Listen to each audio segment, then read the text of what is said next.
19-ročná Ivana Christová v plavkách, revolučný rok 89 a voľba najkrajšej dievčiny Československa. Keď ju vtedy vyhlásili Miss Československo, Ostravská hala ju vypískala, z čoho bola veľmi smutná.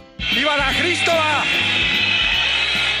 Víťaznú šerpu jej dával vtedy 40-ročný Boris Filan. Čas ukázal, že Ivana vyhrala právom. O 4 roky neskôr na Miss Slovensko 93 sa vyprofilovali hneď dve známe misky, v tom čase veľké konkurentky. Spoznávate 19-ročnú Silviu Lakatošovú a rovnako starú, respektíve mladú Karin Majtanovú. Voľba najkrajšej Slovenky 93 sa konala pod záštitou predsedu Národnej rady Slovenskej republiky, 52-ročného Ivana Gašparoviča. Vedľa budúca prvá dáma Silvia Gašparovičová.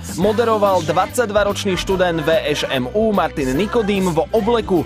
O titul vtedy súťažila aj 19-ročná Tatiana Štrbová z Bánoviec nad Bebravou. Vtedy chodila s bratom Jozefa Majského mladšieho, Erikom Majským. Počase sa rozišli a Erik si našiel finalistku Miss Slovensko 2000 Denisu Borbéliovú, s ktorou sa oženil a majú dve céry. Dievčata súťažili o pekný automobil Favorit, pri ktorom vystúpil aj Peťo Nať. Druhé miesto na Miss Slovensko vtedy obsadila modelka pôsobiaca v Miláne Silvia Lakatošová, ktorú dekoroval a korunku jej dával riaditeľ súťaže 37-ročný Jozef Oklamčák. Okrem iného dostala exkluzívnu koženú bundu. Víťazkou sa pred 23 rokmi stala študentka Filozofickej fakulty UK Karin Majtánová, takže Karin prvá, Silvia druhá. O 2 mesiace neskôr počas finále v Karlových Varoch Silvia Lakatošová a pozrite, tu už aj prevetrala koženú bundu, si s Karin Majtánovou miesto vymenili. V porote rozhodoval aj Jirka Korn a vystúpil aj Paľo Habera s Ibim Majgom, ktorí si práve užívali úspech filmu Fontána pre Zuzanu. Na finále v Karlových Varoch mali dievčatá pod plavkami lesklé telové pančušky, aby bolo všetko tip-top.